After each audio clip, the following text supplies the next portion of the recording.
अगर मैं देखूं इसमें कि देखिए जिस तरीके से महिला जिस तरीके से पार्ट बनाया, ये पार्ट आपको लग रहा होगा एक सिंपल सा पार्ट है, लेकिन ये काफ़ी टिपिकल पार्ट था। मतलब इसको अगर देखना हो कहाँ लगता है, तो अगर आपके घर में कोई बाइक हो ना, तो उसको ब्रेक टाइट करने के लिए जो पीछे एक सपोर्ट में लगा होता है ना छोटा नट, ये वो पार्ट था।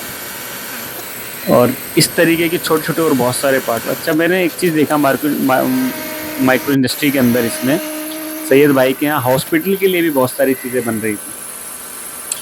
हॉस्पिटल के लिए जो चीज़ें बन रही थी, और एमसीवी पार्ट्स बन रहे थे, बाइक के अंदर के छोटे छोटे पार्ट्स बन रहे थे, मशीनरियों के पार्ट बन रहे थे। और अभी हम आपको आगे और बहुत सारी चीज़ें इसमें दिखाएंगे, जो चीज़ें हमने देखी थी, साथ साथ चलते रहेगा वीडियो में। और सबसे बड़ी बात कि जो ये पार्ट्स हैं, इन लोगों को मैं मार्केट में देख रहा था। जब भी मैं इस तरीके की इंडस्ट्री में लोगों से मिलता हूँ ना, मुझे एक चीज़ का बड़ा दुख होता है कि इन लोगों को इतना मेहनत करने के बाद भी ना सर्वाइव करना बड़ा मुश्किल हो रखा है। ये इनका कहना होता है कि जी चाइना से कंपटीशन बड़ा मुश्किल है हमारा। चाइना यही चीज़ों को हमसे आधे रेटों में सेल आउट कर देता है। और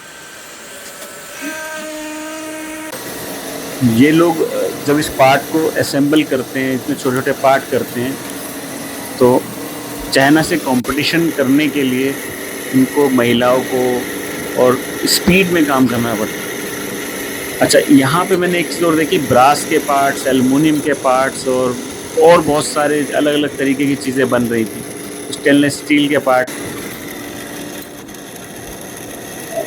ये देखिए कितनी स्पीड में काम हो रहा है। मतलब आप एक चीज़ देखिए कि एक महिला जो कर रही हैं, सैल्यूट है इन लोगों को।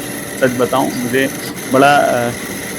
मुझे बहुत अच्छा लगता है जब मैं कभी इंडस्ट्री में जाता हूं और इस तरीके की सपोर्ट देखता हूं। ये इंडस्ट्रियां करती हैं, महिलाओं को करती हैं, और आने वाली हमारी जनरेशन को जो चीज़ें सस्ती मिलें, आसानी से मिलें, वो सब चीज़ें यहाँ पे होती हैं।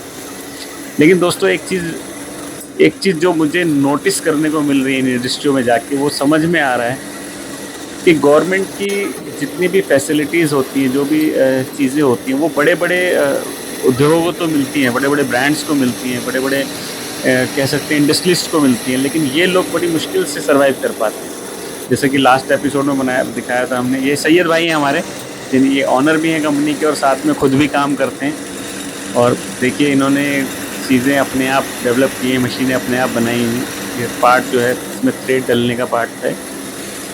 तो इस इंडस्ट्री के लोग खुद करके, खुद साथ में लग के, उसके बाद भी बहुत सारे प्रेशर होते हैं इनके ऊपर जो प्रेशर होते हैं, मैंने देखा सरकारी, कभी कभी लाइसेंस के, इसके उसके ज़रूरी हैं, जबकि लाइसेंस लेने ज़रूरी है। ऐसा नहीं मैं कह रहा कि सपोर्ट करूँ मैं, लाइसेंस लेने ज़रूरी नहीं है।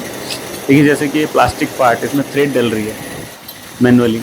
ये इस पिन के ऊपर प्लास्टिक चढ़ी हुई थी, उसके ऊपर थ्रेड हो रही है। अभी देखिए फिनिशिंग किस तरीके से हो रही है कि एक पार्ट को फिनिश करना। अच्छा, अगर ऑटोमेशन की बात करें हम लोग, अगर आज की डेट में हम देखते हैं रोबोटिक्स और बहुत सारी इंडस्ट्री में रोबोट और वो आ गए, अगर हम उनको सपोर्ट करें तो ये लोग कहाँ जाएंगे?